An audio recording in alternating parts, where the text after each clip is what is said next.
Hello everyone, and welcome to the Fictional Vortex. So we are back with an interesting movie on what if Naruto was an Ionian sage and diplomat in the city of P. Progress Naruto x Caitlyn Kiramann, Arcane, League of Legends. But before we start, I just want to remind you to please subscribe to my channel and hit the like button if you enjoy my content. Let's start the story. Chapter 1. The City of Progress, the Eye of the Sage. The air in Piltover did not flow. It churned. It was a chaotic, discordant symphony of smells and sounds, a constant assault on the senses that would have overwhelmed a lesser man. To Naruto Uzumaki, it was simply a different kind of language, one he was rapidly learning to translate. From his vantage point on the upper deck of the Ionian skyship, the Heron's Wing, he breathed it all in, not with his lungs, but with a deeper, more intrinsic sense. He felt the sharp, metallic tang of ozone leaking from overworked hex dampers on the docks below. A scent like a lightning strike frozen in time. It mingled with the thick, greasy perfume of coal smoke billowing from the chem freighters that plied the murky waters of the River Pilt, a gritty counterpoint to the clean, crisp scent of salt carried on the wind from the Conqueror's Sea. Below that, weaving through it all, was the smell of humanity itself, the sweat of laborers, the expensive perfumes of passing merchants, the scent of fried Piltovan pastries from a dockside vendor, and the ever-present, underlying hum of ambition, a scent so potent it was almost a taste. City itself was a monument to humanity's defiant, audacious grasp for the heavens. Towers of polished white stone and gleaming brass punched through the low-hanging clouds, their surfaces intricately carved with gears and filigree, catching the weak sunlight and scattering it in blinding shards. Glass-domed observatories rotated on silent, massive rings, their lenses aimed at the sky as if demanding its secrets. Between these monoliths, delicate sky bridges of spun steel crisscrossed the urban canyons, ferrying the city's elite in gilded hex cabs that hummed with contained power. It was a tie built on a foundation of impossible geometry, a place where right angles and perfect circles were not merely architectural choices, but articles of faith. It was, Naruto mused, the most beautiful, most arrogant place he had ever seen. He could feel the city's pulse, its unique chakra. It was unlike the gentle, ancient, and deeply rooted life force of Ionia, which flowed like a placid, mighty river. Piltover's energy was a frantic, staccato rhythm. It sparked and sputtered, a constant, high-frequency vibration generated by the countless hextech devices that formed the city's heart, its lungs, and its soul.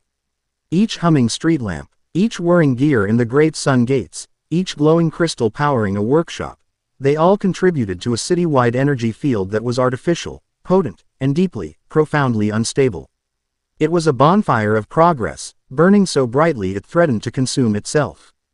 And his mission, as ordained by the Ionian elders, was to stand before that bonfire and gently suggest that perhaps a well-tended hearth was a more sustainable source of warmth. His attire was a quiet rebellion against the city's rigid formality. He wore the traditional robes of an Ionian sage diplomat, but they were tailored for practicality. The fabric was a deep, calming indigo, woven from silken threads that seemed to drink the light, a stark contrast to the Piltovan preef rents for bright whites and reflective metals. The cut was loose, allowing for a freedom of movement that the corseted and high-collared fashions of Piltover seemed designed to prevent. A simple, dark, leather satchel was slung over his shoulder, containing his credentials, a few well-worn scrolls, and a small, smooth stone from the shores of his home. He carried no weapon, at least none that were visible. His blonde hair was cut short, practical, and his blue eyes, the color of a deep ocean, held a calm that seemed almost unnerving in the ceaseless motion of the docks. He did not look like a diplomat. He looked like a storm watcher, patiently waiting for the inevitable tempest. "We've been cleared for docking, Lord Uzumaki," a soft voice said from behind him. It was Caitlyn, the ship's captain, a man whose face was a roadmap of weathered sea lanes. "The Piltovan Harbormaster's office has sent a welcoming party. Though, by the looks of it, welcoming might be a strong word." Naruto followed the captain's gaze. On the pier below, a small, severe-looking delegation stood apart from the organized chaos of the longshoremen. They were dressed in the crisp blue and gold uniforms of the Piltovan wardens, their postures as rigid as the steel pylons holding up the dock. They were not a welcoming party, they were an inspection. A quiet assertion of authority before he had even set foot on their soil. They seek to establish the rhythm of our conversation before it has even begun, Naruto said, his voice a low, calm baritone. They will lead, and I am expected to follow. It is the Piltovan way. And will you? Caitlyn asked, a hint of Ionian defiance in his tone. A small smile touched Naruto's lips. A river does not fight the canyon walls, Captain. It flows around them, and in time, it reshapes them. He gave the railing a final, soft pat. Thank you for the safe passage, Caitlyn. May your return journey be guided by favorable winds. As he descended the gangplank, the city's churning energy intensified. It was like stepping from a quiet temple into a roaring forge. The air grew thick, heavy with the weight of a million competing desires. The wardens watched his approach, Air faces impassive masks of professional duty. Their leader, a man with a chest full of polished metals and a meticulously waxed mustache, stepped forward. Sage Diplomat Uzumaki, the man stated. His voice as sharp and clipped as a closing steel trap. I am Warden Captain Valerius. On behalf of the Piltovan Council, I am here to escort you to your designated quarters. Your credentials, if you please. It was not a request. Naruto met the man's gaze, and with his sage's perception, he felt the subtle flow of the man's being. He felt the rigid discipline, the deep-seated pride in his city, the faint, almost imperceptible tremor of anxiety that came from dealing with an unknown quantity from the mystical first lands. The man was a wall, built brick by brick with rules and regulations. Naruto offered a slight bow, a gesture of respect that was both Ionian and disarming. Warden Captain Valerius, it is an honor. He reached into his satchel and produced the scrolls, tied with a simple cord. As he handed them over, his fingers brushed against the captain's gloved hand. In that fleeting moment of contact, Naruto's perception deepened. He felt the man's pulse, steady as a clockwork escapement, and the faint, discordant flicker of impatience beneath the professional veneer. This man wanted the formality over with. He saw Naruto not as a person, but as a task to be completed. It was in that precise instant that the world dissolved into chaos.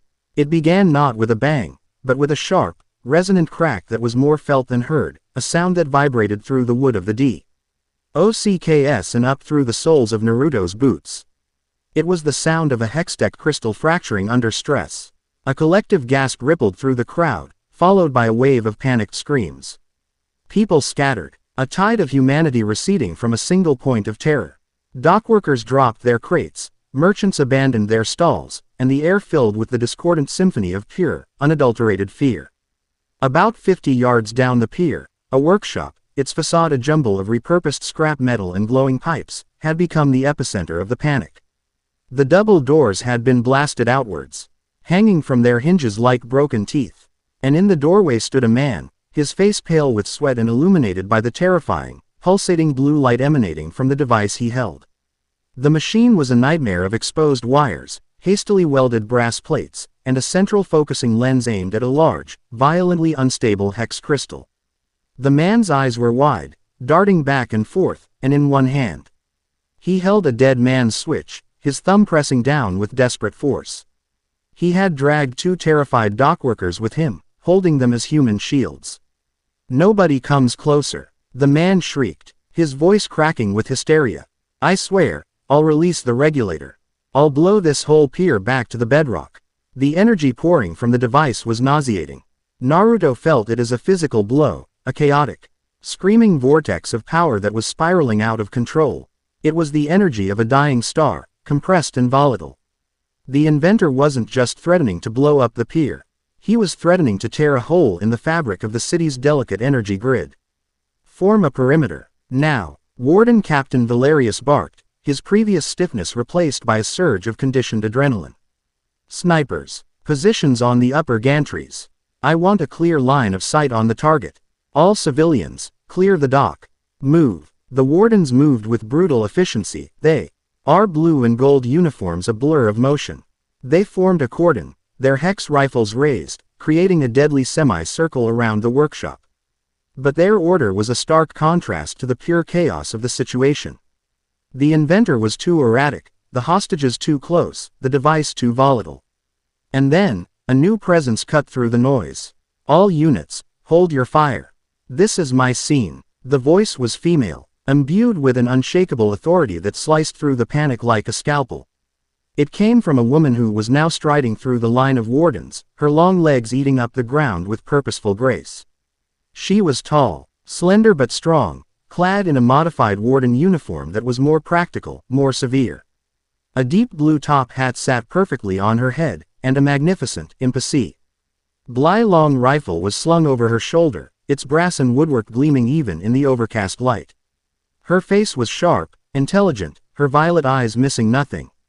This was a woman who lived in a world of angles, trajectories, and calculated risks. Sheriff Kiramann, Valerius said, a note of deference in his voice. The situation is unstable. The device is a Class 7 unstable energy projector, by the look of it. My men are ready to neutralize the threat. Your men will hold, Sheriff Caitlyn Kiramann commanded without looking at him, her gaze fixed on the trembling inventor. Lizing him might neutralize the device permanently, along with half the port district. Get me a voice amplifier.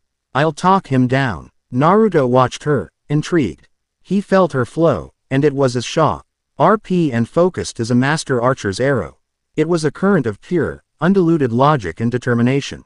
She saw the problem, she calculated the variables, and she formulated a solution.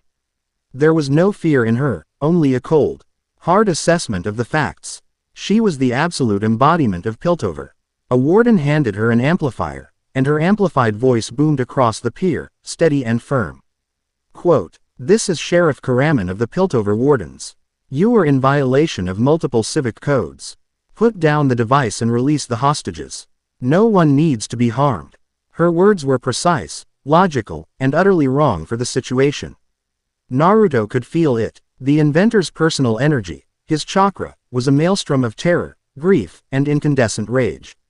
Logic was a foreign language to a man drowning in such emotions. Caitlyn's words were like throwing stones at a hurricane. The inventor only grew more agitated. Liar, he screamed, his knuckles white on the switch. You work for him, for Stanwyck. He stole it from me. My design, my life's work. He left me with nothing. Now you'll all see what it can do. You'll all see the power I created. Caitlyn's jaw tightened. I don't know who Stanwyck is, she projected. Her voice still level, but Naruto sensed the flicker of frustration in her energy field. That is a matter for the civic courts. Right now, you are endangering hundreds of lives. Think about what you're doing. But the man wasn't thinking. He was feeling. And Naruto could feel it all with him. He let his perception sink deeper, past the rage, past the fear. He felt the phantom echo of long nights spent hunched over a workbench, the ghost of a triumphant smile at a breakthrough, the crushing, soul-hollowing despair of seeing his work claimed by another. He felt the cold dread of debt, the shame of failure, the single, burning desire not for destruction, but for validation. The man didn't want to kill anyone. He wanted to be seen. The hex crystal on the device flared, letting out a piercing whine. The blue light intensified, casting ghastly shadows across the dock. The air grew heavy, pregnant with imminent catastrophe. The snipers on the gantry adjusted their aim. Caitlyn's hand moved, almost imperceptibly, towards the custom rifle on her back. She was running out of options. The logical conclusion was approaching. And that was when Naruto decided to act. A foolish move, sage. Valerius hissed as Naruto took a single, calm step forward. The sheriff gave a direct order. Naruto ignored him. He continued walking, not towards the inventor, but parallel to the warden line. His pace unhurried, his hands held loosely at his sides. He was a picture of impossible calm in a sea of tension. Civilian, halt immediately. That is an order. Caitlyn's amplified voice boomed, now sharp with anger and alarm. She saw him as a complication, a random variable in a deadly equation. He didn't stop. He simply continued his steady, measured pace, his indigo robes. A stark contrast to the blue and gold of the wardens.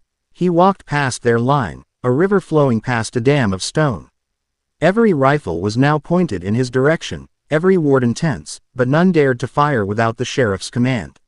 He could feel Caitlyn's fury and disbelief as a palpable wave of energy, sharp and piercing. He was breaking her control, her carefully constructed scene. He finally came to a stop. Not too close to the inventor, but not too far. He was in the open, a clear target. He didn't look at the hostages or the terrifying device. He looked only at the man. He didn't shout. When he spoke, his voice was calm, conversational, carrying across the tense silence with unnatural clarity. "It's disharmonious," Naruto said simply. The inventor blinked, startled. "What?" "The energy flow," Naruto continued, his eyes tracing the lines of the machine. "The primary crystal is out of sync with the regulatory conduits. The energy is not being channeled. It's being choked. It's in pain." This was a language the man understood. He glanced down at his creation, his brows furrowed in confusion. "What do you know about it? Who are you?" "My name is Naruto, and I know the look of a creator who poured his soul into his work." Naruto took another slow step forward. "I can feel it, the ambition, the sleepless nights, the moment of breakthrough when the final piece clicked into place. The harmony you achieved, it was beautiful, wasn't it?" The man's grip on the switch slackened almost imperceptibly. His wild eyes focused on Naruto, a flicker of something other than panic in their depths. It was perfect. It was supposed to create clean energy for an entire city block from a single, low-grade crystal. It could have changed everything. Stanwyck didn't understand that, Naruto stated, not as a guess, but as a fact he perceived from the man's memories, from the echoes of his pain. He saw the power, but not the elegance. He saw the product, but not the artistry. When he stole it, he broke the harmony. Just as he broke yours. As he spoke, Naruto was doing more than just talking. He began to subtly influence the flow of energy in the immediate area.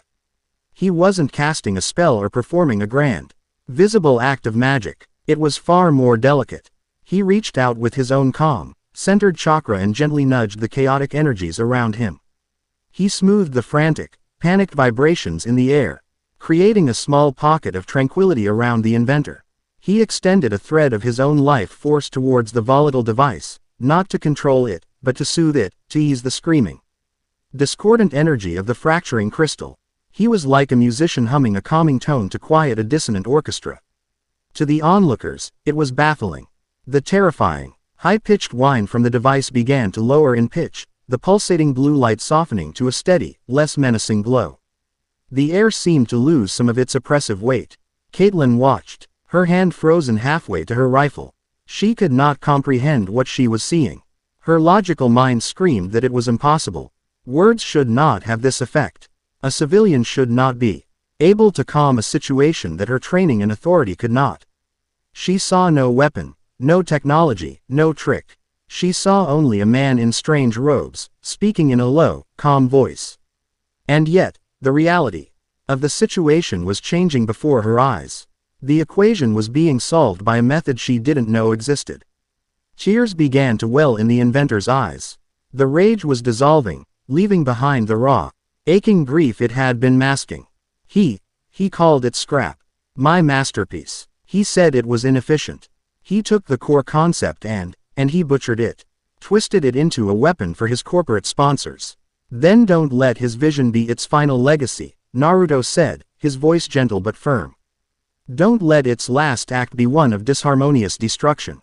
That is his legacy, not yours.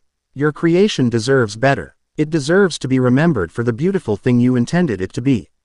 The inventor stared at Naruto, his chest heaving with sobs. He looked down at the device in his hands, no longer as a weapon, but as the ghost of his dream. He looked at the dead man's switch, the symbol of his desperation. And then, with a final, shuddering gasp, he released it. The switch clicked upwards. For a heart-stopping second, nothing happened. Then, with a soft thrum, the blue light in the crystal faded completely. The device went inert, its angry hum silenced. It was over. The inventor collapsed to his knees, the useless machine clattering to the dock beside him. He was no longer a terrorist. He was just a broken man, weeping amongst the wreckage of his life. The silence that followed was more profound than the preceding noise. It was a silence of collective, stunned disbelief. Then, the wardens surged forward, their training reasserting itself. They secured the inventor, gently but firmly, and a specialized unit moved in to carefully retrieve the now inert device. Caitlyn finally moved, striding forward until she was standing directly in front of Naruto. Her face was a storm of conflicting emotions, relief, fury, and a deep, unsettling curiosity. Her violet eyes bored into him, trying to dissect him, to find the trick, the mechanism, the logical explanation for what she had just witnessed. "You will explain yourself," she said, her voice low and dangerously controlled. "You will do it now. You interfered with an official warden operation. You endangered yourself and everyone on this pier. You had no authority, no right." Naruto met her intense gaze without flinching. He felt the rapid, controlled beat of her heart, the sharp, analytical whirl of her thoughts. The wall of skepticism she was building between them. He offered her the same small, disarming bow he had given her captain. "My apologies, Sheriff Kiramann," he said, his tone respectful but unwavering. "But your methods were exacerbating the disharmony. You spoke to his fear. I chose to speak to his pain." Disharmony, pain. Caitlyn's voice was laced with derision, but the certainty behind it was shaken. "Those are words for poets, not for diffusing a bomb."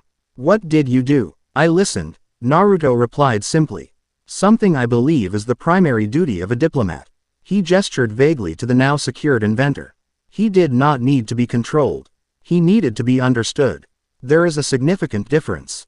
Before she could press him further, Warden Captain Valerius hurried over, his face pale. "Sheriff, you need to see this.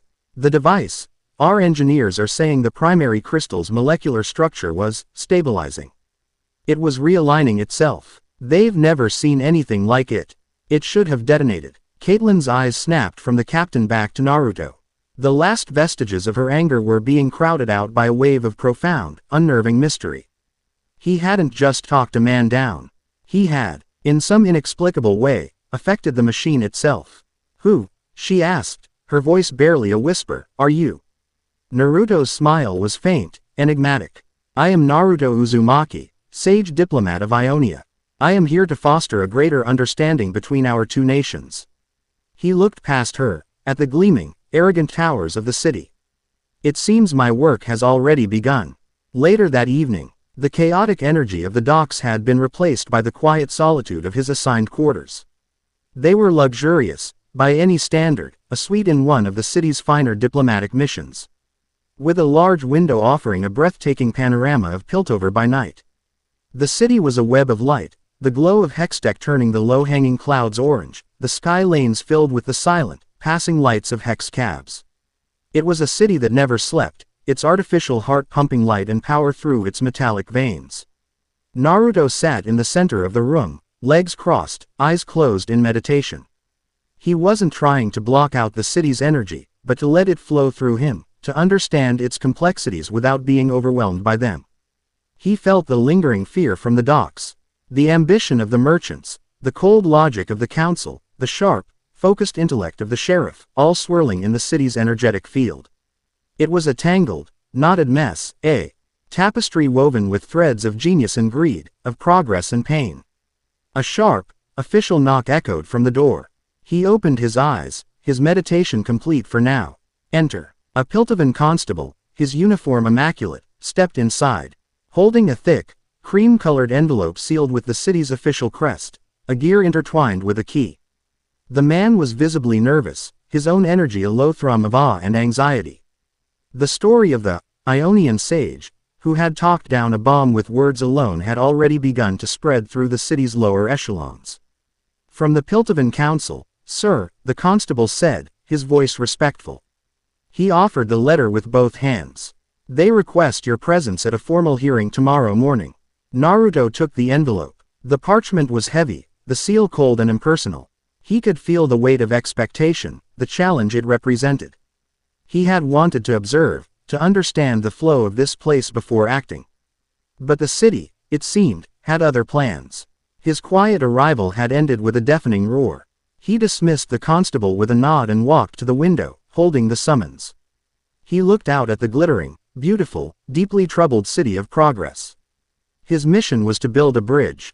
But as he looked at the chasm between the shining towers of Piltover and the quiet, spiritual truths of Ionia, he knew it would require more than just diplomacy. It would require him to reshape the very foundations on which this city was built.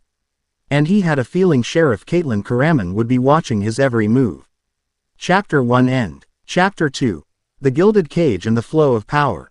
The Piltovan Council chambers were designed to make a man feel small. Not through overt intimidation. That would be considered gauche, a Brutus. Tactic unbecoming of the city of progress, but through an architecture of calculated insignificance. The room was a perfect, cavernous circle, its walls paneled in polished mahogany brought from the jungles south of Valoran. The wood so dark it seemed to absorb the very sound from the air. There were no corners in which to hide, no shadows to offer respite from the relentless judgment of the collective. High above, a domed ceiling of interlocking brass gears and crystal panes acted as a colossal skylight, filtering the Piltovan sun into a sterile, analytical white glare that bleached all color and emotion from the space below. At the chamber's heart stood a circular table, a single, massive ring of petricite, the same magic dampening stone used in the great Demasian walls, imported at unimaginable expense. It was a silent, potent statement. Here, in this room, the wild, unpredictable forces of the world were rendered moot. Here, only logic, commerce, and the unassailable will of Piltover held sway.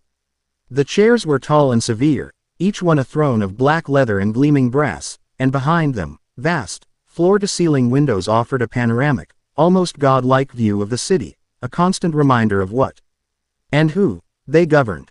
The air itself was still, heavy with the scent of old paper, lemon oil polish, and the faint, dry smell of the petricite, a smell like the inside of a tomb. Naruto walked into this sanctum of manufactured order, and his presence was a quiet, profound disruption. The warden escorts had left him at the towering bronze doors, which had closed behind him with a soft, final thud that echoed in the oppressive silence. He walked across the marble floor, his soft Ionian boots making almost no sound, a stark contrast to the sharp, authoritative clicks of the council members' hard-soled shoes. His indigo robes, designed for the fluid grace of life, seemed to ripple in defiance of the chamber's rigid geometry. He was a drop of pure, living color in a monochrome world. 7 figures were seated around the petricite ring. 7 distinct flows of energy, 7 unique vortexes of ambition and anxiety. Naruto let his sage's perception drift across them as he approached the single empty chair designated for him, directly opposite the council head. He felt the presence of Haskell, a portly man whose energy was a sluggish, greasy slick of old money and deep-seated complacency. His power was inherited, not earned, and it wrapped around him like a thick, comfortable blanket he feared losing. Beside him was Bolbok, a gruff, broad-shouldered man who reeked of the forge. His flow was hot and explosive, a barely contained furnace of industrial might and populist anger. He represented the new money, the factory owners who powered the city in. D resented the old families who looked down on them. Then there was Shula, a thin, bird-like woman whose energy was a tight, nervous knot of frantic calculation. She saw everything in terms of profit and loss, her mind a ceaseless abacus clicking away the city's fortunes. But his attention was drawn to the 2 figures who held the chamber's true nexus of power. At the head of the table sat Councillor Heimerdinger, the famed Yordle scientist. His physical presence was tiny, almost comical in the oversized chair, but his energetic signature was immense, a brilliant, dazzling supernova of pure intellect and boundless curiosity. So potent it was almost overwhelming. It was a flow of pure, unadulterated thought, a torrent of ideas and equations that paid little heed to the petty human concerns of the others. And then, there was her. She sat to Heimerdinger's right, a position of subtle influence. She was dressed in a gown of severe, elegant black silk, her dark hair pinned up with a platinum clasp in the shape of a coiled serpent. Her face was beautiful, but it was a beauty forged in discipline, not softness, with high cheekbones and intelligent, watchful eyes the color of polished jade. This was Eleonora Vane. Her flow was the most complex in the room, a tightly controlled, intricate current of shimmering, razor-sharp intelligence. But beneath that powerful surface, Naruto felt other, deeper currents, a cold, hard bedrock of grief, still present but long since mastered, and a powerful, relentless undertow of ambition, a desire not just to hold her late husband's seat, but to see carve her own name into the foundations of the city. She was a woman who had weaponized her widowhood, turning society's pity into a shield and its underestimation into a blade. Naruto reached his designated chair, but he did not sit. Instead, he offered a simple, graceful bow to the collected council. Counselors, I thank you for this audience. Heimerdinger adjusted the enormous goggles on his head, his large eyes blinking rapidly. Indeed, yes, an audience. A most fascinating development, your arrival. Most fascinating. The, spontaneous energetic de-escalation at the docks yesterday has presented a data set that is, to put it mildly, statistically anomalous. Welcome, Sage Diplomat Uzumaki. Let's dispense with the pleasantries, Heimerdinger, Bolbach grunted, his voice a low rumble. This man interfered in a warden operation. He got lucky. This city isn't run on luck. It's run on steel and steam. I want to know what his real purpose here is. Naruto turned his calm gaze to Bolbach. He felt the man's belligerence. A defensive posture born from a deep-seated insecurity about his place among the city's elite. My purpose is as I have stated, Counselor. To foster understanding and trade between Ionia and Piltover. Ionia has nothing we need, Hoskell drawled, examining his perfectly manicured nails. Quaint philosophies and hand-woven baskets, I believe. We are the city of progress. What could you possibly offer us? Quote, the question was a baited hook, designed to make him list Ionia's tangible assets, rare woods, unique fauna, mineral deposits, so they could be catalogued and assessed for their commercial value. They saw his homeland as a resource to be plundered. Naruto's smile was gentle. Ionia offers perspective, Counselor Hoskell. A concept whose value is not so easily quantified. He gestured to the grand window. You have built a city that reaches for the sky, and that is a magnificent achievement. But in looking ever upwards, one can sometimes forget the importance of the roots that provide stability. Ionia has not forgotten. A pretty metaphor, Sage, Eleonora Vane's voice cut in. It was smooth, melodic, but with an edge of tempered steel. It was the first time she had spoken, and the other counselors fell silent, deferring to her. Her jade-green eyes were fixed on him, her expression unreadable. But metaphors don't fill treasuries or power hex looms. The incident at the docks. Sheriff Kiramann's report is vague. It states you talked down the terrorist, and that the unstable device calmed in your presence. Explain. What is this Ionian perspective you used? Was it a form of magic?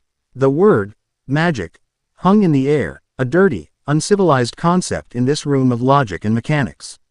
Naruto met her gaze. Her flow was a focused beam of inquiry, sharp and penetrating.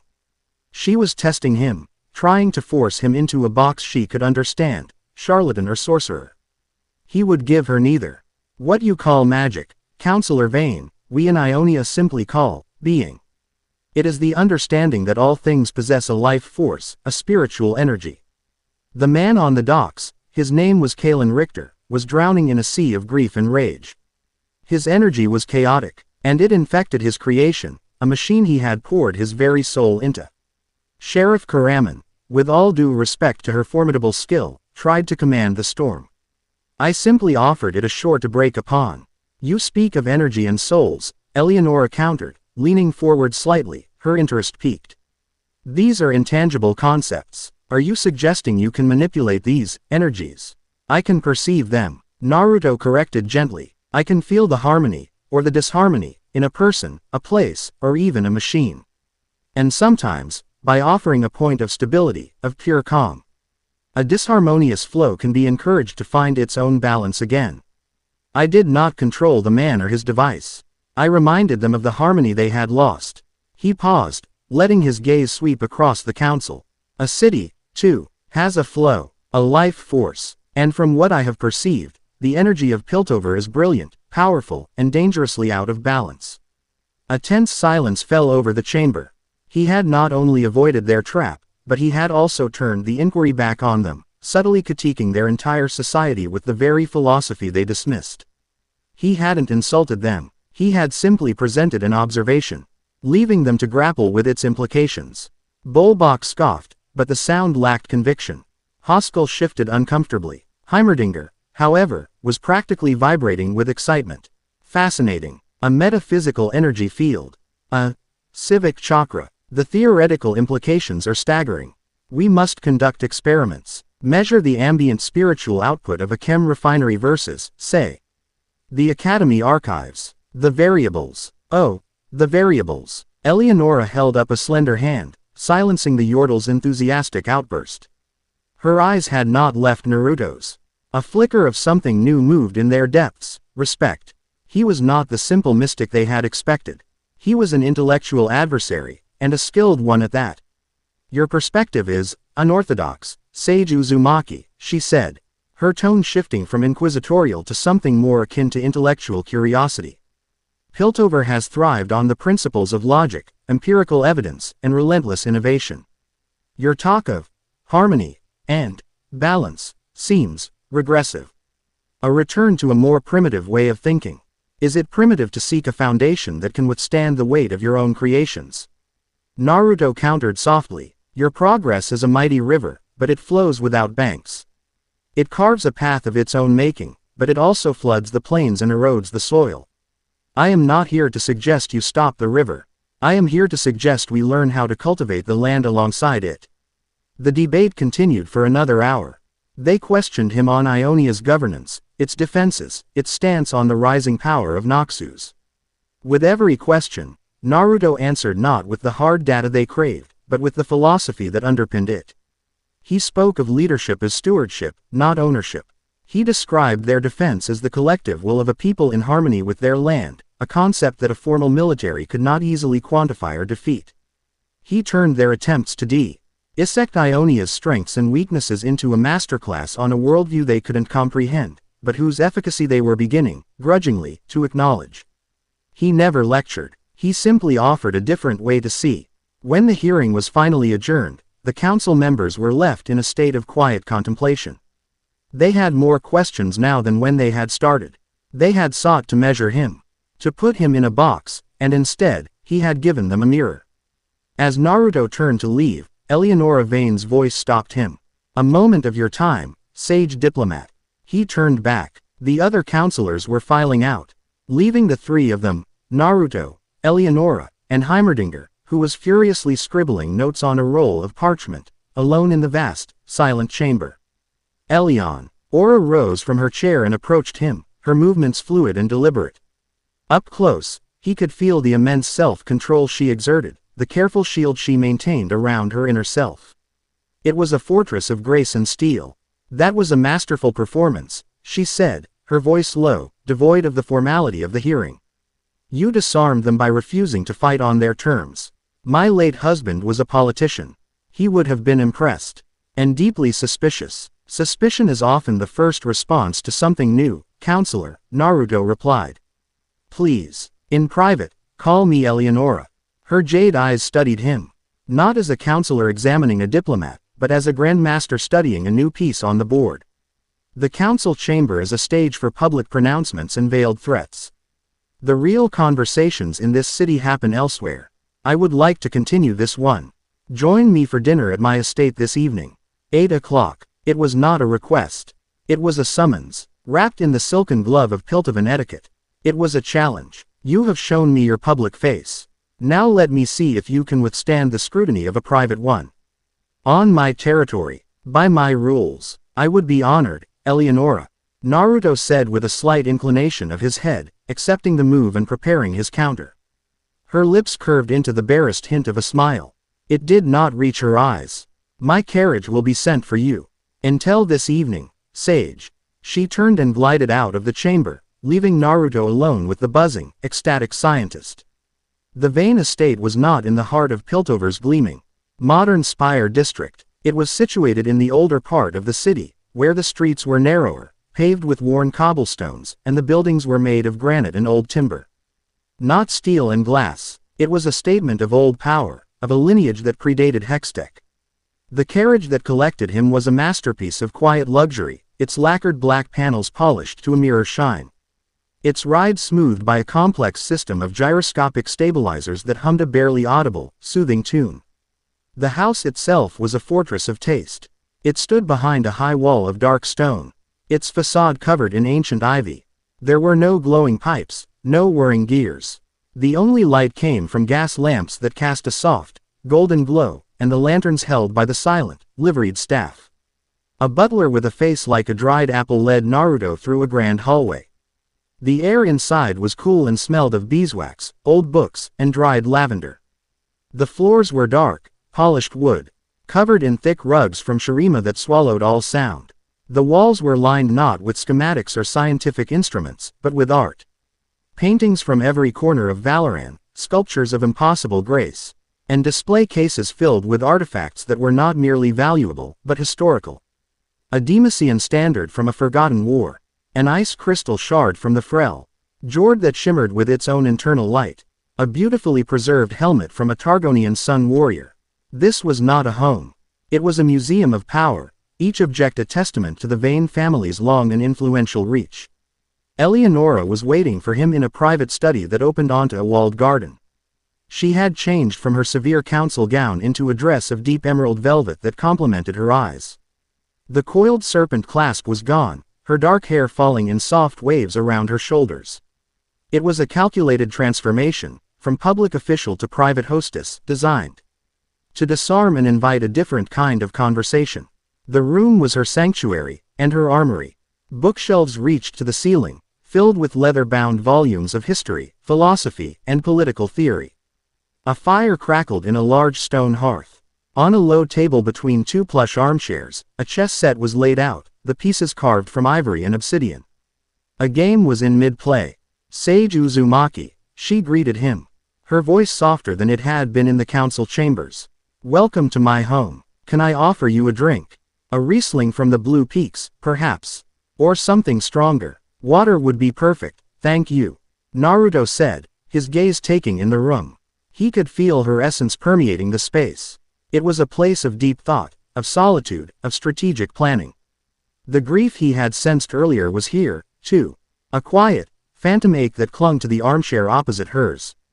Her husband's chair. They sat, and a servant brought a crystal glass of water. For a long moment, they were silent. The only sound the crackling of the fire and the distant, muffled hum of the city. It was a silence she had crafted, another tool to measure him. Would he be nervous? Would he rush tea? Oh, fill the void with meaningless chatter.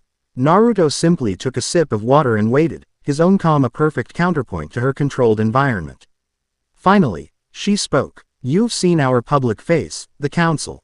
What is your assessment? I saw 7 people trying to steer a ship in 7 different directions, all while claiming to be following the same star, he answered honestly. And I saw a brilliant Yordle who would happily dismantle the ship to see how it works, leaving you all to float on the wreckage. A genuine smile, small but real, touched her lips for the first time. The mask cracked, just for an instant. An astute observation, and a dangerously accurate one. Heimerdinger is our genius and our greatest liability. And the others, they see Piltover not as a city, but as a resource. Their resource. And you? Naruto asked, his voice gentle. How do you see it?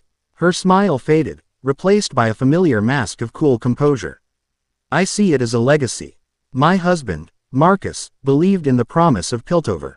He believed it could be a beacon of enlightened progress, a city that could elevate all of humanity. He died before he could see that promise fulfilled. She looked into the fire, her eyes distant. I hold his seat to honor that legacy. To protect it from the bullbox and hostiles of the world. Naruto felt the flow of her words. The truth was there, but it was a partial truth. The grief was real. The loyalty to her husband's memory was real. But the ambition, the fierce, burning desire to make that legacy her own, to surpass it, was the true, driving current. A noble goal, Naruto said. But a legacy is a heavy thing to carry alone. Her eyes snapped back to him, sharp and probing. Are you a philosopher or a diplomat, sage? Is there a difference? He countered. A diplomat who doesn't understand the philosophy of the people he's dealing with is merely a messenger. He cannot build a bridge because he doesn't understand the nature of the ground on either side of the chasm. And what is the nature of my ground? She challenged, leaning forward. This was the heart of the duel. She expected him to psychoanalyze her, to prove his mystical insight. He would not give her that satisfaction directly. I see someone who understands that true power is not in the laws you pass or the gold in your vaults, Naruto began, his voice dropping to a more intimate tone. It is in the spaces between the laws. It's in understanding that Hoskell's greed is rooted in a fear of irrelevance, that Bulbok's anger is the cry of a man who has built an empire but will never be accepted by the old guard. You don't command them. You guide them, using their own momentum, their own flaws, to steer them where you want them to go. It is a lonely, draining, and difficult art. He paused, holding her gaze. It is a form of harmony, in its own way. A harmony born of dissonance. And it is exhausting. Eleonora sat back in her chair, her composure flawless, but Naruto felt the subtle, shocked tremor in her energy field. He had not just described her political strategy, he had described the personal cost of it. He had seen the woman behind the counselor's mask. He had seen her. She was silent for a long time, her jade eyes searching his face for any hint of trickery or manipulation. She found none, only a calm, profound understanding. "You are a very dangerous man, Naruto Uzumaki," she said at last. Her voice a soft murmur. "I believe the word you're looking for is perceptive," he corrected with a small smile. She stood and walked to the window overlooking the dark garden. "My husband, he saw the best in people. He believed in their inherent goodness. It was his greatest strength, and his fatal weakness. He was a builder. I have had to learn to be a gardener. I know which plants are useful, which are poisonous, and which must be pruned to allow the others to grow." A necessary skill, Naruto acknowledged. But even a gardener must sometimes introduce new seeds to the soil, lest it become barren. She turned back to him, a new light in her eyes. The duel was over, and a new understanding had been forged in its place. She was no longer trying to categorize him. She was beginning to see him as a potential ally, an unpredictable, unorthodox, but powerful one. "Dinner is ready, I believe," she said, her tone lighter. "Let us put aside politics for a while. Tell me of Ionia, not its governance or its resources. Tell me of its art, its music. Tell me what a sunset looks like from a monastery perched on a mountain." As they moved to the dining room, a space of quiet elegance and warm candlelight, Naruto knew he had passed the test. He had walked into the gilded cage of Piltovan power, faced its most intelligent guardian, and had not been trapped. He had shown her that his strength was not in mystical parlor tricks, but in a depth of understanding she had never before encountered. Their conversation over dinner was different. It was a true exchange. A meeting of two powerful, intelligent minds from different worlds, each fascinated by the other.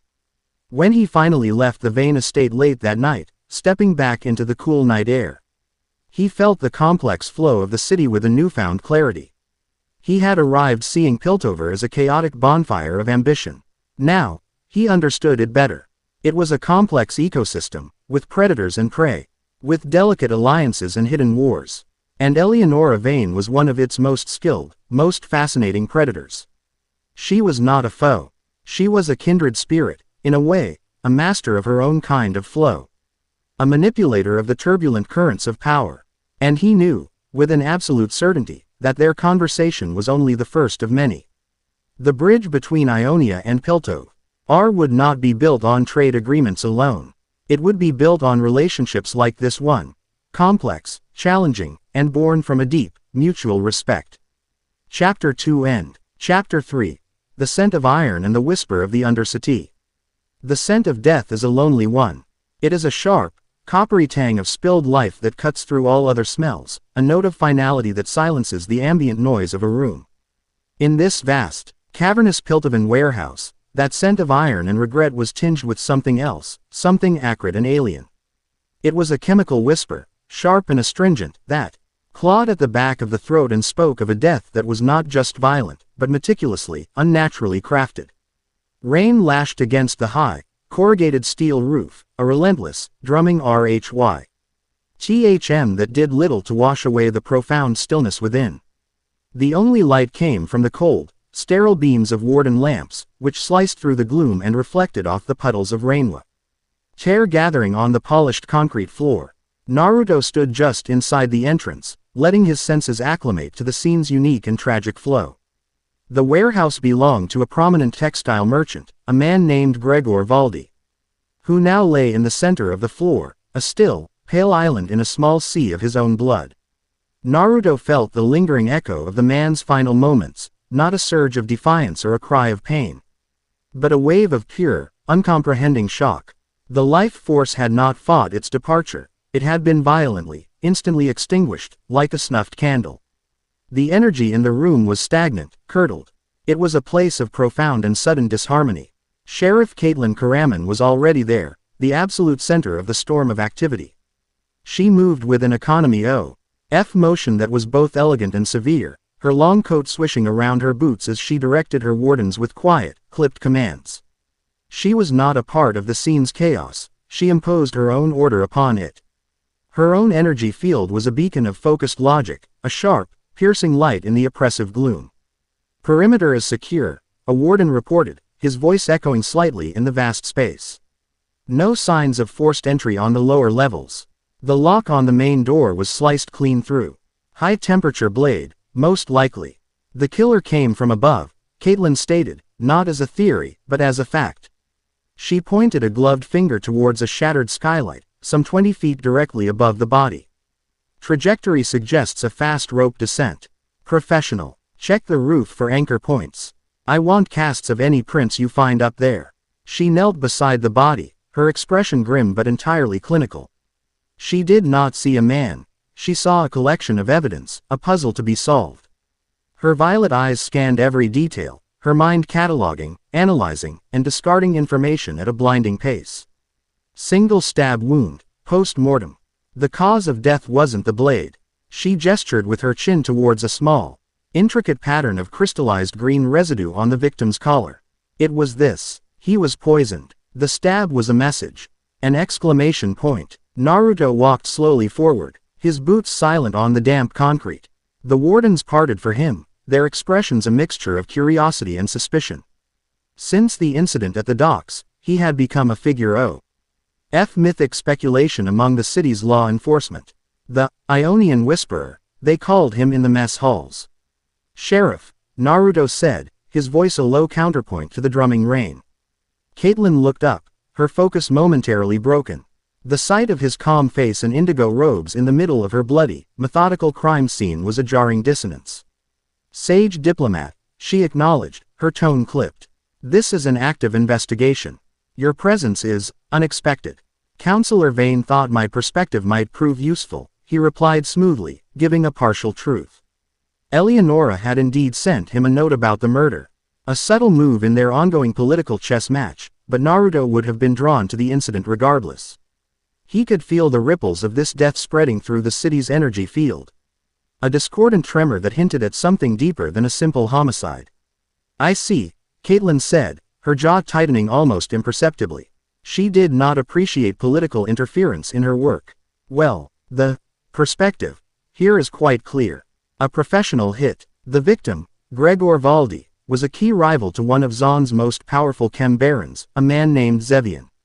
The message left with the blade is consistent with Zaunite gang markings. And the poison," she gestured to a forensics warden who was carefully scraping a sample of the green residue into a vial. "It's a complex neurotoxin, fast-acting, difficult to synthesize. Undoubtedly of Zaunite origin." She stood, brushing her gloved hands together. The case was already closing in her mind. Motive, means, opportunity. It was a clean, logical line from Piltover's pristine upper city to the perceived filth of its underbelly. Naruto closed his eyes, shutting out the clinical evidence of the scene. He focused on the other senses. The ones the wardens and their instruments could not measure. He reached out with his own chakra, not to touch anything, but to listen.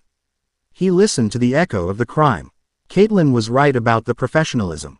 The killer's energy signature was faint, almost non-existent. They had moved through this space with a preternatural calm, a complete lack of emotional turmoil. There was no rage, no fear, no sadistic pleasure. There was only a cold, quiet emptiness, the signature of a soul who saw this act as nothing more than a task to be completed. But it was the poison that truly spoke to him. As the forensics warden sealed the vial, Naruto felt the energy contained within that tiny sample. It was not chaotic. It was not crude. It was elegant. The chemical structure, as he perceived it on an energetic level, was a marvel of intricate, balanced design. It was a key made to fit a single, specific lock in the human nervous system. It was not the work of a back alley thug brewing poisons in a rusty vat. It was the work of an artist. A brilliant, patient, and utterly ruthless artist. "The poison," Naruto said, opening his eyes. "It's not just Zaunite, it's personal." Caitlyn raised a skeptical eyebrow. All murder is personal, Sage. No, Naruto corrected gently. This is different. This compound was not designed to kill just anyone. It was designed to kill him. Specifically, it's tailored to his unique biological signature. I can feel it. The poison and the victim. They were in perfect, horrible harmony. The forensics warden paused, looking from Naruto to the sheriff in confusion. Caitlyn's expression hardened. That's impossible. Bespoke chemical warfare for a single textile merchant. The resources required would be astronomical. It makes no logical sense. Logic only accounts for the facts you can see, Sheriff, Naruto countered. This murderer is not just sending a message to their rivals. They are displaying their genius. This is an act of profound arrogance. A signature. The signature is the knife, the Zevian marking, she insisted, her voice sharp with frustration. He was muddying her clean, straight lines with his mystical pronouncements. The knife is a deception, Naruto said with quiet certainty. A crude brushstroke painted over a masterpiece of death. It's designed to make you look towards the obvious suspect, towards this Chem Baron Zevian. But the real signature, the real artist, is in the poison. Find the person with the skill and the arrogance to craft such a thing, and you will find your killer. Caitlyn stared at him, her analytical mind struggling to process his words. He was speaking a language she couldn't parse, offering clues she couldn't photograph or enter into an evidence locker. Yet, the conviction in his voice, the unnerving calm in his eyes, gave her pause. The incident at the docks had taught her that his perspective could defy her logic and still, somehow, be right. Even if I were to entertain this theory, she said slowly, testing the word on her tongue as if it were a foreign object, it leads us nowhere. We have no database of poison artists. We have lists of known associates, financial records, gang affiliations. We have evidence. Your feeling gives us nothing to act on. It gives us a direction, Naruto replied. You believe Zevian is the killer. I believe he is being framed. And the best way to prove a frame is to talk to the person holding the picture. He held her gaze. Take me to Zevian. Absolutely not, she snapped, her authority reasserting itself. We don't talk to Chem Barons. We build a case, we get a warrant from the council, and we send a warden assault team to kick their door down. That is how we deal with Zon. And that is why you are constantly at war with them. Naruto said, his tone devoid of judgment, a simple statement of fact. You see them as a monolith, a single entity of crime and filth. You don't see the factions, the rivalries, the individuals. You kick down one door, and you create 10 more enemies who resent Piltovan arrogance. It is a cycle of disharmony. Let me try a different way. Let me try to build a bridge, not a battering ram. Her hand instinctively went to the stock of the peacemaker on her hip. It was her answer to most problems. Direct, powerful, and final. But the memory of the docks, of her methods failing where his had succeeded, was a splinter in her certainty. Her entire career had been built on the unshakable foundation of Piltovan justice and order. He was suggesting that foundation was flawed. It's too dangerous, she said, her argument sounding weak even to her own ears. You're a diplomat. You have no idea what you'd be walking into. I will not go to Zon, Naruto conceded. That would be a diplomatic incident. But there are places in between. Neutral ground. The boundary markets, perhaps. Arrange a meeting. Not as a sheriff threatening a suspect, but as two parties seeking to prevent a wider conflict. Use my name. Use my station. An Ionian sage seeking an audience with a leader of Zon. That is a novelty they might not be able to resist. Caitlyn was silent for a long time. The drumming of the rain on the roof filling the space between them. She looked at the body, at the warden teams methodically collecting evidence, at the whole, logical, and perhaps completely wrong picture she had constructed. Then she looked at the calm, confident Ionian who seemed to see a world she couldn't. It was a risk, a massive, career-jeopardizing risk. But the alternative was to follow the evidence to a predictable, bloody confrontation that might be exactly what the true killer wanted. One of my best reconnaissance officers will be your shadow, she said at last, her voice tight with reluctance. You will wear a signaling device. At the first sign of trouble, you activate it, and I will bring the full force of the wardens down on that market so hard they'll be sweeping up teeth for a week. Are we clear? Perfectly, Sheriff, Naruto said with a small, knowing smile. The bridge is already under construction. The boundary market was not a place on any official map of Piltover. It was a wound, a scar. A tense and vibrant no-man's land that existed in the perpetual twilight of the chasm between the upper city and the undercity. It clung to the cliff face like a metallic fungus. A chaotic jumble of rusty gantries, repurposed shipping containers, and makeshift stalls, all interconnected by a web of swaying rope bridges and creaking metal staircases. The air was a thick, intoxicating soup of smells. The acrid tang of chem fumes and ozone from Zon drifted up from below, mingling with the scent of frying spiced meats, the sweet, cloying perfume of shimmer pipes, and the sharp smell of ozone from jury-rigged hex-tech devices. This was a place where Piltovan law was a polite fiction and Zonite aggression was tempered by the pursuit of commerce. People from both cities mingled here with a wary, pragmatic truce. A Piltovan scholar might haggle for a rare Zonite cog flower from a chem cultivator, while a sump scrapper sold scavenged Piltovan tech-backed tea. Oh, the very engineers who had discarded it. It was a place of transfer, of transaction, of pure, unadulterated capitalism at its most raw. Naruto moved through the throng with an easy grace, his indigo robes a beacon of calm in the chaotic scene. He felt the life of the market as a single, complex organism. It was a flow of desperation and opportunity, of suspicion and a strange, shared camaraderie of the marginalized. He could feel Caitlyn's designated shadow, a young warden with a sharp, anxious energy, trailing him from the upper walkways, her rifle hidden beneath a heavy cloak. Her presence was a small, tight knot of Piltovan order in a place that rejected such things. The meeting was set for a place called the Sump Spill, a teahouse of sorts built into a massive, repurposed boiler. The entrance was a circular hatch that hissed open, revealing a room filled with thick, scented steam. The patrons were a mix of hardened Zonite merchants and slumming Piltovan youths, all shrouded in the swirling mist. At the largest table, in the center of the room, she sat. She was not what Naruto had expected. The term, Chem Baron's daughter, had conjured images of a brutish thug or a gaudily dressed gangster. Serafina Zevian was neither. She was young, perhaps no older than 20, with vibrant pink hair tied back in a practical but stylish knot. She wore a tailored jacket of dark green leather over a functional chem-resistant bodysuit, the attire of a scientist and a businesswoman, not a gangster.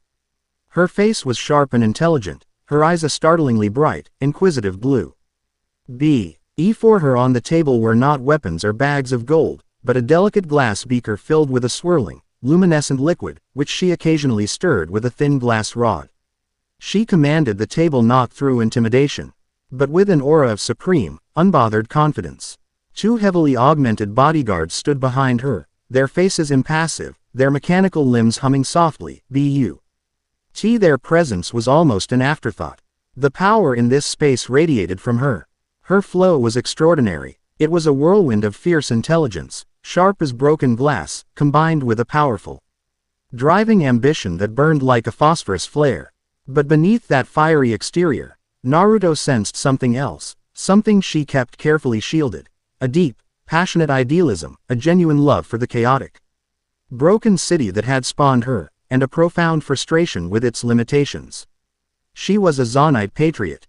As Naruto approached, her bright blue eyes flicked up, assessing him in a single, sweeping glance. A small, amused smile played on her lips. Well, she said, her voice a smooth, confident alto with the characteristic Zonite lilt. The Ionian sage. I have to admit, I'm a little disappointed. I was expecting more bells, maybe a floating lotus flower or two. You just look like a man in a nice bathrobe. Naruto pulled up a chair opposite her, uninvited, and sat. And I was expecting a warlord in a gas mask. You look like a chemist who was dangerously close to a breakthrough. Her smile widened. She appreciated the directness. I'm always dangerously close to a breakthrough, sage. It's the Zonite condition. She gestured to the swirling liquid in her beaker. This, for example, is a new formula for a bioluminescent algae. Properly cultivated, it cool. Delight the entirety of the sump for a year with a single drop. Clean, self-replicating, beautiful. She sighed dramatically. Unfortunately, the topsiders would probably just classify it as an unlicensed chemical spill and fine me. Progress is a matter of perspective. Indeed, Naruto agreed. Which brings us to the death of Gregor Valdi. The amusement vanished from her face, replaced by a cool, professional mask. Her energy field, which had been open and inquisitive, snapped shut like a steel trap. Ah, yes, the reason for this little diplomatic field trip. The sheriff sends the mystic Beck. Her tin soldiers are too scared to cross the bridge. Cute. She leaned forward, her voice dropping to a low, business-like tone. So let's get this over with. My family had nothing to do with it. Valdi was a competitor, yes. But a predictable one. Killing him so crudely, so obviously, is just bad for business. It draws the wardens' attention, it disrupts the supply lines, and it's dreadfully uninspired. If I wanted him gone, he'd simply retire to a quiet farm in the country to live out his days with a sudden, inexplicable passion for growing prize-winning pumpkins. It would be cheaper, cleaner, and far more elegant. Her denial was absolute, and Naruto could feel the truth in it. There was no deception in her flow, only a cold, pragmatic assessment of the situation. I believe you, he said simply. That surprised her. Her eyes narrowed. You believe me, just like that. The sheriff with the big hat and bigger rifle has a mountain of evidence pointing right at my father's door, and you just believe me. The evidence is a lie, Naruto said. It's too perfect, too loud. It's a stage magician's trick, drawing your eye to the grand gesture while the real work is done somewhere else. I am more interested in the real work. He leaned forward, mirroring her posture. The poison used on Valdi. It was a work of art. Complex, balanced, efficient. It was created by someone with a profound understanding of biochemical harmony. Someone like you. The air grew thick with tension. The two bodyguards shifted, their mechanical eyes glowing a brighter red. Serafina's face remained impassive, but Naruto felt a sharp spike of alarm in her energy field. He had touched a nerve. A lot of people in Zon are good with chemicals, Sage, she said, her voice dangerously soft. It's our primary export, right after misery and innovation. But not like this, Naruto pressed. This wasn't just skill, it was passion. The creator loves their work. They are proud of it. So proud, they would say a bespoke formula worth a fortune for a single assassination, just to prove they could. That level of pride, of artistic arrogance, is rare. And it does not match the crude, deceptive signature of the knife. Serafina stared at him, her sharp mind clearly working behind her guarded expression. He wasn't accusing her, he was complimenting her, in a strange, backhanded way. He was speaking her language. He was acknowledging the art, not just the crime. She leaned back in her chair, picking up her glass stirring rod and tapping it thoughtfully against her lip. The bodyguards relaxed slightly. You're a strange man, Naruto Uzumaki. She mused. You walk in here, into my city, my territory, and you don't threaten, you don't posture. You don't talk about justice or law. You talk about art and harmony. I seek the truth, Naruto said, and the truth is often found in a person's passions, not their actions. And what if my passion is creating things that could be used as weapons? She challenged. Then I would say that the intent lies not in the creation, but in its use, he replied without hesitation. A brush can be used to paint a masterpiece or to blind a man. The fault lies with the hand that wields it, not the hand that crafted it. A long silence stretched between them. The steam from the tea house swirled around them, momentarily obscuring her face. When it cleared, her expression had changed. The guard was still there, but behind it, there was a spark of genuine, fascinated interest. He was the first topsider, the first anyone, perhaps, who had looked at her work and seen artistry instead of sin. There is one other, she said slowly, her voice barely a whisper. A rival, a former protege of my father's. His name is Silco. He was brilliant, but he lacked restraint. He saw chemistry not as a tool for creation, but for control. For power. He believed Zon could only be strong by forcing Piltover to its knees. My father exiled him years ago. But the whispers say he's back. That he's building a following in the deepest parts of the sump. She looked Naruto dead in the eye, a silent challenge passing between them. He would be arrogant enough to create such a poison. And he would be cunning enough to frame my family for it, destabilizing the current power structure to create a vacuum he could fill. Silco. Naruto repeated the name, committing it to memory. He could feel the weight of it. The dark, ambitious energy it held even in its mere mention. Finding him won't be easy, Serafina warned. He operates in the shadows. He's a ghost, a legend to most. And if he finds out you're looking for him, your Ionian philosophies won't protect you from what he'll send your way. Then perhaps he is not the one I should be looking for, Naruto said. Perhaps I should be looking for his work. For his next display of art. A slow, dangerous smile spread across Serafina's face. It was a smile of shared secrets and newfound, perilous possibilities. Now that is an interesting thought. He would need a laboratory, specialized equipment, a steady supply of rare reagents. Her eyes gleamed with intelligence. Someone would have to supply him. And in Zon, nothing moves without the Chem Barons knowing about it. She was offering him an alliance. A fragile, unspoken pact. She would use her network, her influence, to track the flow of materials, to find the hidden laboratory of this ghost. And in doing so, clear her family's name and eliminate a dangerous rival. He, in turn, offered a link to the world above, a way to channel the truth to the one person who mattered. Sheriff Caitlyn Kiramann. It seems our interests are in harmony, Serafina Zevian, Naruto said, rising from his chair. Don't get poetic on me now, Sage, she said, her smirk returning. This isn't about harmony. This is about mutual benefit. You want a killer. I want to protect my business interests. Let's not pretend it's anything more. But as Naruto turned and walked out of the hissing steam of the sump spill, leaving her to stare into her swirling, luminescent creation, he could feel the truth. It was more than mutual benefit. He had met a kindred spirit in the most unlikely of places.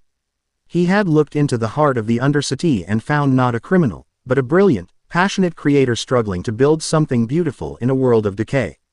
And he had a feeling that this tense, fragile new alliance would change the flow of both their lives, and of the two cities, forever. The bridge was no longer just under construction. The first, most dangerous span had just been crossed. Chapter 3 End. Chapter 4. The Clockwork Heart and the Breath of Life.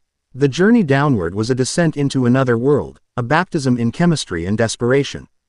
To travel from Piltover to the depths of Zon was not merely to cross a bridge or descend a lift. It was to peel back the gilded skin of progress and witness the furious, beating, and often diseased heart that pumped its lifeblood. Serafina led the way, navigating the labyrinthine underbelly of her city with an innate, almost contemptuous familiarity.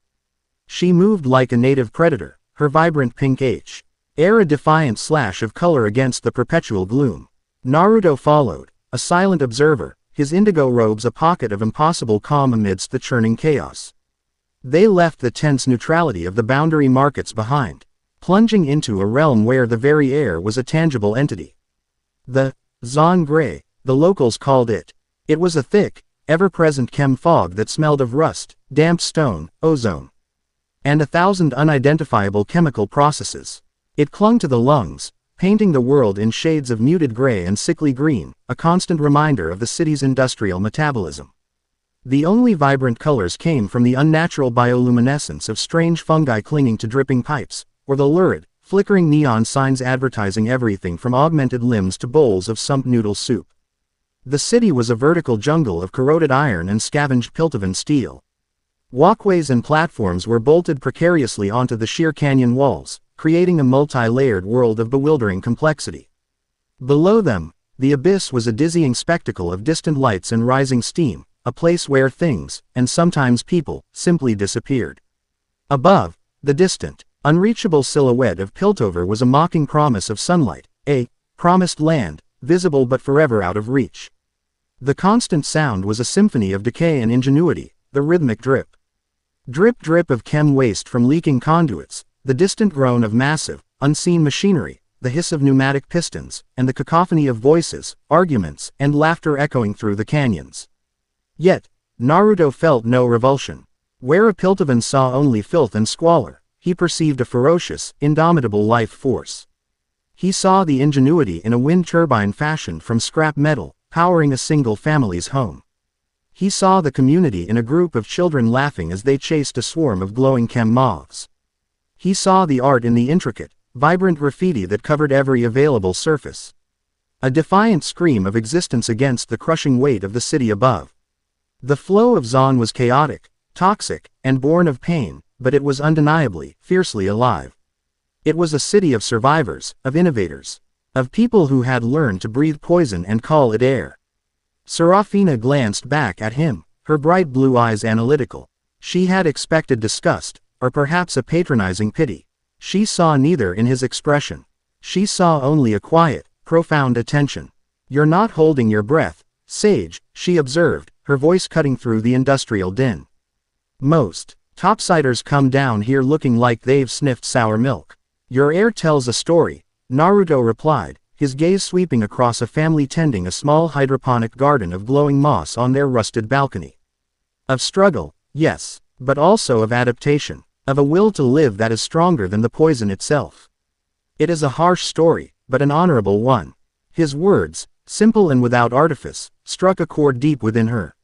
She had spent her entire life defending her home from the contempt of Piltover, her pride a shield against their scorn.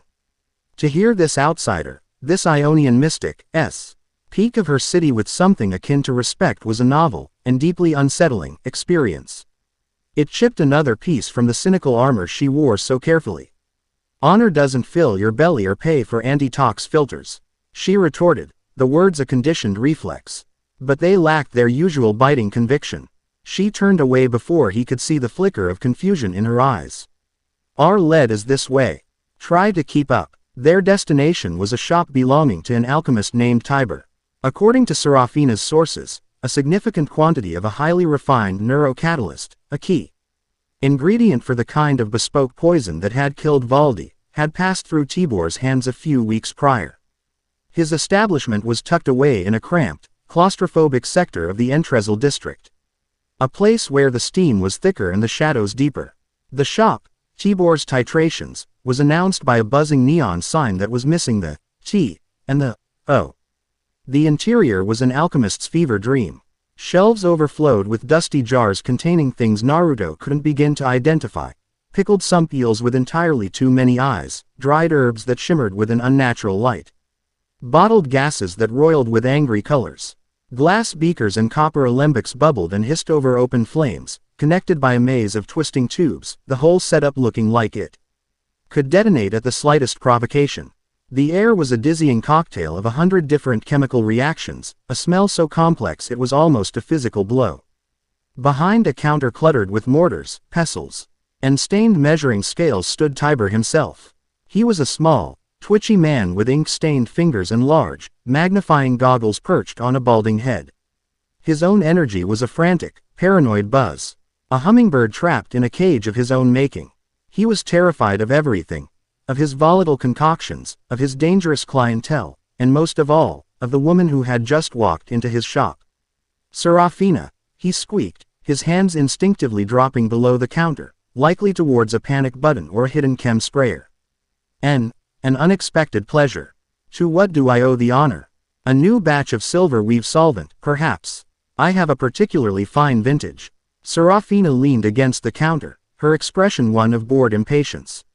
She picked up a jar containing a preserved, multi-limbed insect and examined it casually.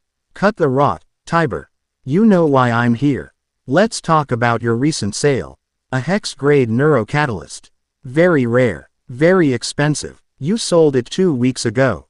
Tiber began to sweat profusely, the droplets tracing clean paths through the grime on his temples. I don't know what you're talking about. I deal in industrial solvents. Reagents for textile dyes, harmless things. Nothing like that would ever cross my counter. Warden's honor. You've never seen a warden in your life, Serafina said flatly. And my father guarantees your import licenses. A guarantee that is, of course, subject to review. Now, the catalyst. The buyer's name. Give it to me, and this conversation ends. Lie to me. She set the jar down with a soft, deliberate click. And I will personally reclassify your shop as an unlicensed waste disposal site and have it rendered down to its component molecules. It will be very clean. Very elegant. He threat was pure Zonite diplomacy. Leverage, backed by the promise of swift, impersonal destruction. Chibor's paranoid energy spiked, his fear so potent Naruto could almost taste it. The man was PPED between two terrors, Serafina's immediate threat, and a far greater fear of the person he had sold the catalyst to. He was going to break, or lie, or do something stupid. Naruto stepped forward, placing a calming hand on Serafina's arm. A moment, he said softly, before turning his attention to the terrified alchemist. He did not loom over the counter. He simply stood before it, his presence. A sudden pool of calm in the man's frantic world. Tiber, Naruto said, his voice gentle. Look at me. Reluctantly, the alchemist's wide, terrified eyes met Naruto's. In that gaze, Naruto saw everything. He saw the gleam of greed when the mysterious buyer had offered a price 5 times the catalyst's value. He saw the professional pride in acquiring such a rare and perfect substance. And he saw the cold, bone-deep terror that had settled in when he realized who he was dealing with, the dawning horror that he had become a pawn in a game played by monsters. You are not a bad man, Naruto said, his voice resonating with a quiet truth that bypassed Tibor's panic. You are a businessman, a purveyor of rare and beautiful things. And the man who came to you, he appreciated that. He didn't threaten you, did he? He praised your eye for quality. He made you feel like a fellow artist. Tibor's jaw trembled. Naruto was articulating the precise nature of the seduction, the appeal to his vanity that had overridden his caution. He understood. The purity of the suspension, the molecular stability, he saw the beauty in it.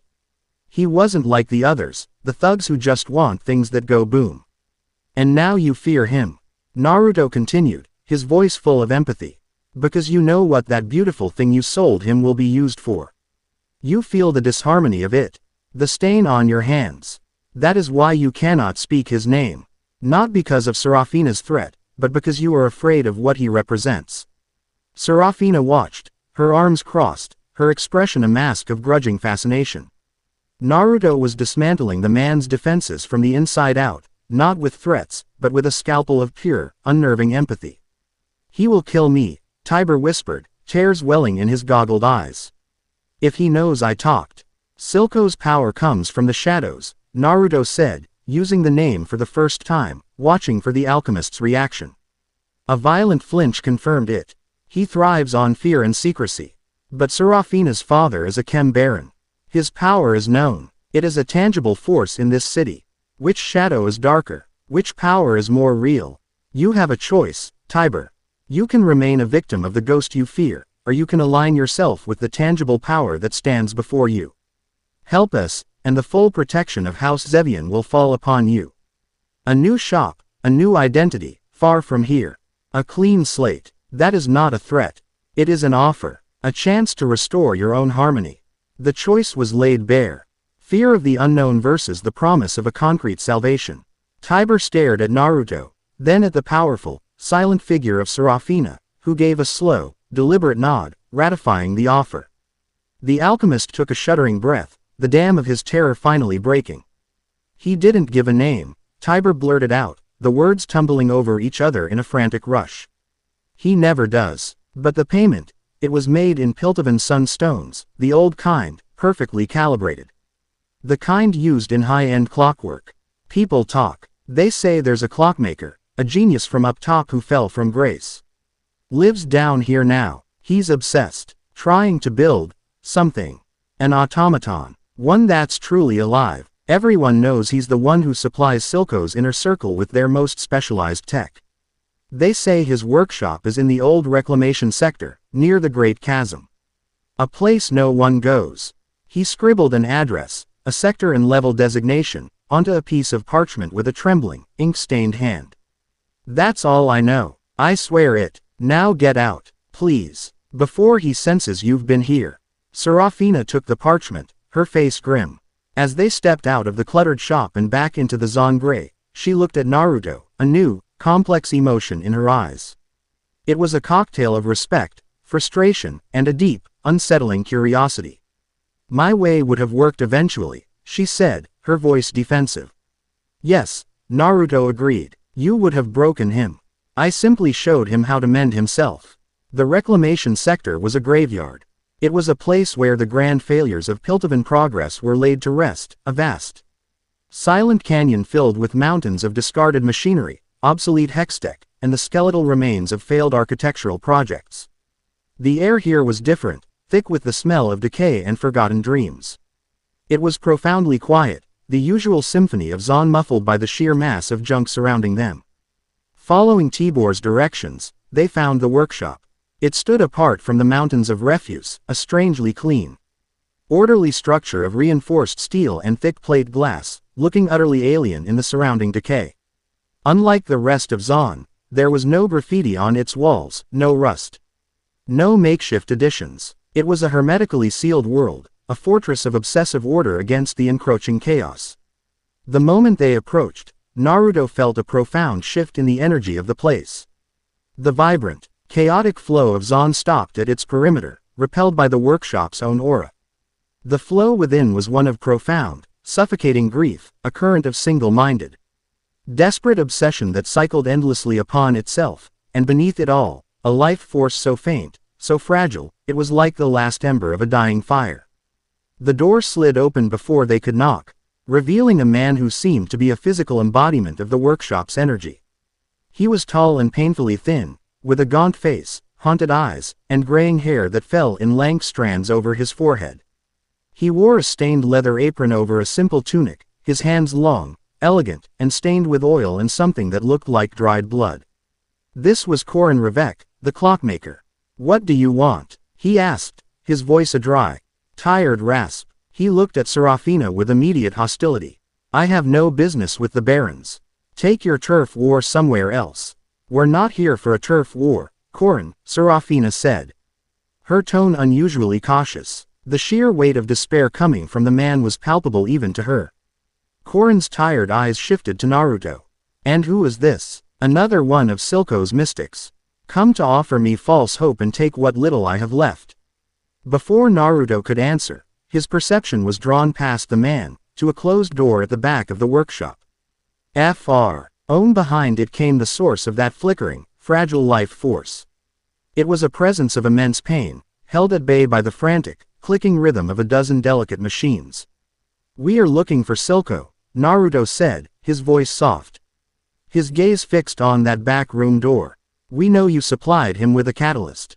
"I supplied him nothing," Korin snarled, a flash of defensive anger in his eyes. "He offered me a chance. A key," he lied. Quote, "A key to what?" Serafina pressed. Korin's face crumpled, the anger dissolving into a wave of raw, naked agony. He gestured a trembling hand towards the workshop's interior. To saving her, he stepped aside, allowing them to enter. The inside was as obsessively clean as the exterior. Workbenches were lined with gleaming tools, laid out in perfect order. Brass and silver clockwork parts, gears of impossible fineness, delicate articulated fingers, a ribcage of polished steel, were arranged with surgical precision. And everywhere, on every wall, were sketches. Dozens of them, all of the same subject. A beautiful, graceful girl with flowing hair, captured mid-dance, her form slowly, sketch by sketch, being replaced by clockwork. Anatomical charts of the human nervous system were pinned next to complex schematics for mechanical limbs. It was a room of mad genius, a temple dedicated to a single, desperate, impossible project. "My daughter," Korin whispered, his voice breaking. "Oriana, she has a degenerative lung condition. A Piltovan disease from the industrial runoff they so conveniently forget exists. The toxins are crystallizing her tissues. Slowly, painfully. No doctor, no healer could stop it. So, I found my own solution." He gestured to the mechanical parts. "I will build her a new body. A perfect body of steel and clockwork that will never rust, never fail, never feel pain. But I needed a way to transfer her consciousness, to create a stable link between her organic brain and the mechanical form. Silco's catalyst. He said it could create a stable neural bridge. A lie. It was nothing but a sophisticated poison, useless for my work." Serafina stared, speechless. The scale of the tragedy, the sheer insane ambition of the father's love, was overwhelming. This wasn't about profit or power. It was about a desperate race against death itself. Naruto walked past the stunned father and the silent Chem Baron's daughter. He walked to the closed door at the back of the workshop and gently pushed it open.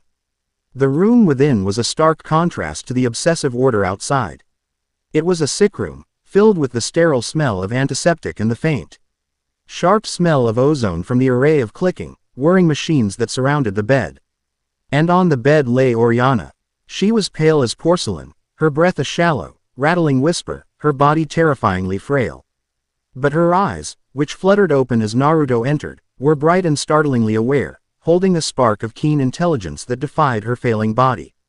Her E-force was a flickering candle flame in a storm, each frantic beat of the machine's a gust of wind threatening to extinguish it.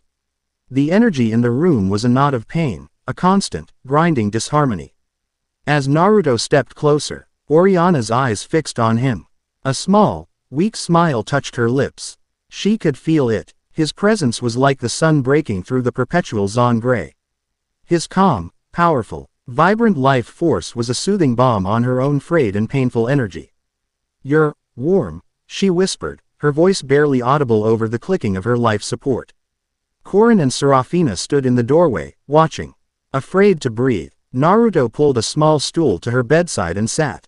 He did not offer miracles or false promises. He looked into her bright, intelligent eyes and saw the strong spirit trapped within the failing cage of her body. "May I?" he asked softly, holding his hand out, palm up, a few inches from her arm. She gave a tiny, almost imperceptible nod. Naruto closed his eyes. He reached out with his chakra, not as a flood of power, but as the gentlest of streams. He wasn't trying to heal the incurable disease or mend the crystallized tissues. That was beyond his power. His goal was far simpler, and far more profound. He sought to ease her pain. He let his own calm, harmonious flow surround her chaotic, painful energy. He found the knots, the points of friction where her life force grated against the disease, and he gently, patiently, smoothed them out. He didn't give her his energy. He helped her own find a moment of peace, a brief respite from its constant, agonizing battle. He was tuning a beautifully crafted instrument that had fallen horribly out of key, allowing it to play its own pure note, just for a moment. The effect was subtle, but miraculous. The frantic, terrified clicking of the machines beside her bed began to slow, finding a steadier, calmer rhythm. A faint blush of color returned to Oriana's pale cheeks. The deep lines of pain etched around her eyes softened. The shallow, rattling breaths deepened, becoming smooth and regular. For the first time in what must have been years, her body was not at war with itself. A single, perfect tear rolled down her cheek and onto the pillow. Then, her eyes drifted shut, and she fell into a deep, peaceful sleep, the first she had likely known in a very long time. Naruto withdrew his hand, a deep exhaustion settling over him. The focus required for such delicate work was immense. He turned to find Korin on his knees, his face buried in his hands, his body shaking with silent, racking sobs. The dam of his grief, held back for years by the sheer force of his obsessive will, had finally broken. Serafina stood frozen in the doorway, her hand over her mouth, her bright blue eyes wide with a stunned, profound disbelief. She had seen the power of chemistry to create and destroy. She had seen the power of wealth and influence to move mountains. But she had never, ever seen power like this. The power of pure, unadulterated compassion. Later, after Korin's sobs had subsided into a weary calm, he gave Naruto the small, lead-lined case containing the remainder of Silco's catalyst. He said he was refining it at an old, abandoned chem distillery in the sump levels, the clockmaker said, his voice hoarse but clear, a new, hard resolve in his eyes. He used my desperation. I'll not do so to anyone else if I can help it. As they left the workshop of the clockmaker and his sleeping daughter, stepping back into the oppressive gloom of the reclamation sector, the world seemed different. The lead on Silco was solid now, the next step on their path clear. But the journey's nature had fundamentally changed. For Naruto, it had reaffirmed the deep, tragic disharmony at the heart of the two cities. For Serafina, it had shattered her cynical worldview, forcing her to look at the Ionian sage not as a political tool, a curiosity, or a rival, but as something else entirely. Something she had not believed existed. He was a force of nature, a man who could walk through the deepest, darkest pits of her city and bring not judgment or violence, but light, and peace, and a strange, terrifying hope. The bridge they were building had found a new, and much deeper, foundation. Chapter 4 End. Chapter 5. The Woven Soul and the Echoes of Home. In a city defined by the vertical, why the relentless climb from the sump-drowned depths of Zon to the sun-scraping towers of Piltover, the Ionian enclave was a startling, radical act of horizontality. It did not reach, it rested. Tucked away in a quiet, forgotten crescent of the city where the bluff began its gentle curve towards the sea, it was a place where the manic, high-frequency hum of hextech faded into the whisper of wind through bamboo. There was no gleaming brass here, no perfectly machined gears. Instead, the buildings were crafted from dark, fragrant timber and walls of packed earth and river stone, their lines flowing with an organic grace that seemed to have grown from the ground rather than being imposed upon it. Roofs of slate-gray tile curved gently, designed to guide the rain into contemplative pools and mossy gardens. Their eaves adorned with simple, elegant wind chimes that sang a soft, metallic song in the sea breeze. The enclave was an island of Ionian philosophy in a Piltovan ocean of logic. It was a community of artisans, healers, and exiles who had chosen to preserve a piece of their homeland in this alien city of progress. Here, the air did not churn with ambition and chem fumes, it flowed.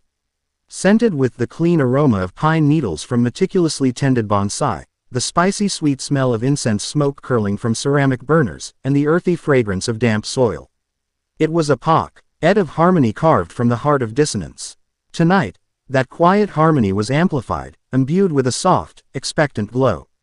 It was the night of the Hoshikage Nagashi, the festival of drifting lanterns.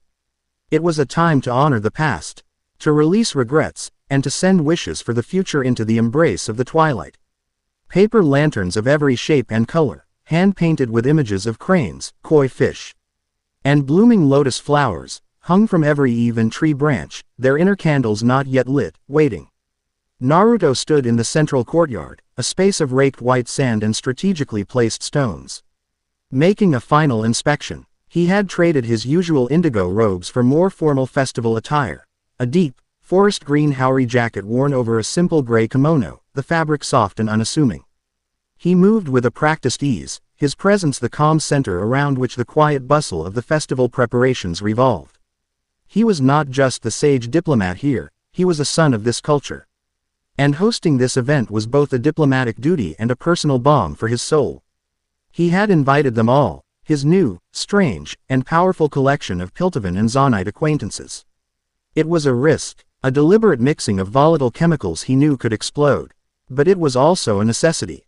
To build a bridge, one had to show the beauty of both shores. The first to arrive was Caitlyn Kiramann. She came alone, on foot, having dismissed her usual warden escort. She had eschewed her uniform for a simple, high-collared navy blue coat, a concession to the civilian nature of the event. But her posture was still ramrod straight, her violet eyes sweeping across the enclave, cataloging, assessing. She was a woman who could not turn off her professional mind. Naruto felt her energy as a sharp, clean line of inquiry. She was here because he had asked her to be, and because her logical mind demanded she gather more data on the enigma that was Naruto Uzumaki. The enclave, with its rejection of all the principles her city was built on, was a confounding variable she had to experience to understand.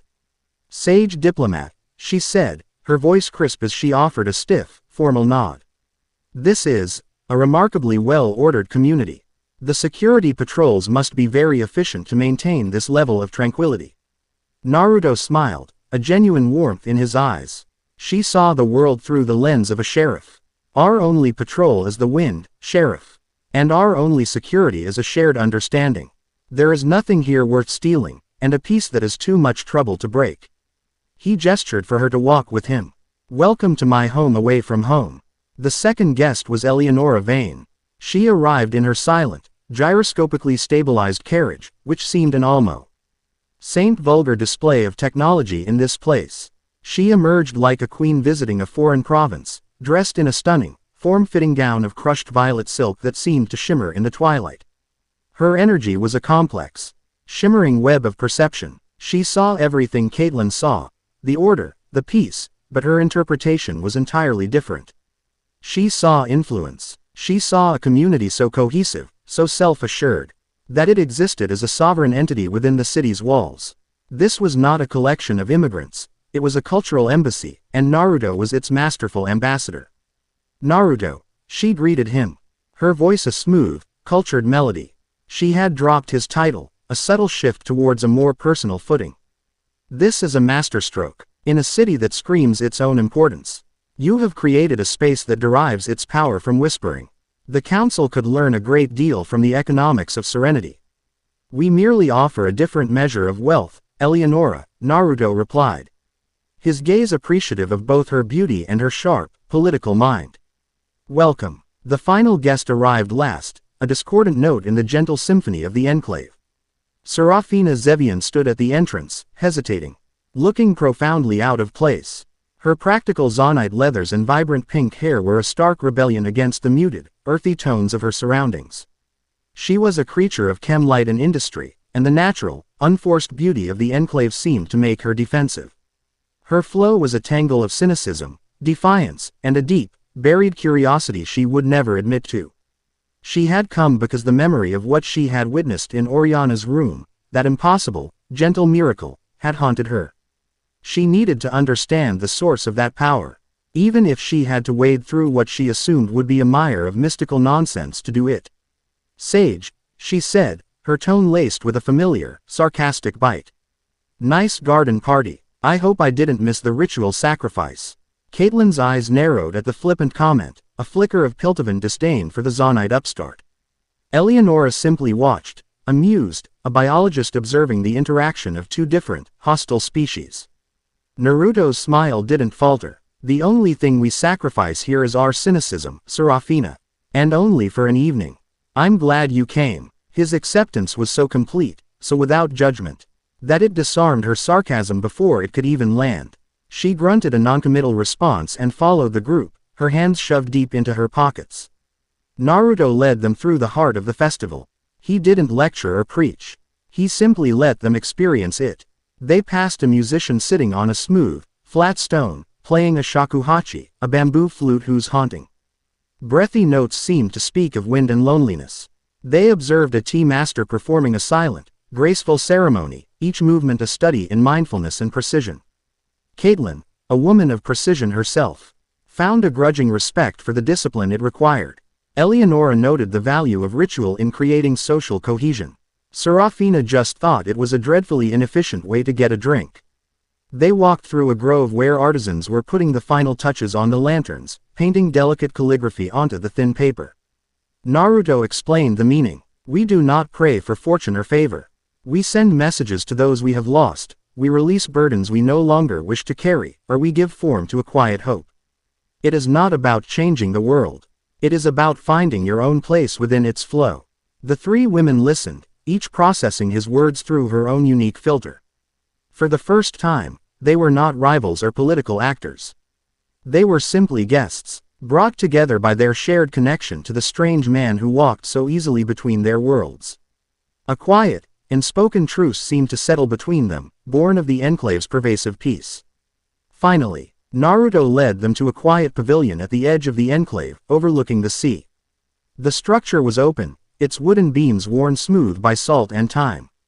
Inside, a single large loom stood, and before it, a woman sat. Her back to them, she was weaving. There is one more artist I wanted you to meet, Naruto said softly. The woman was ageless, her long, silver hair braided with small, polished stones that clicked softly as she worked.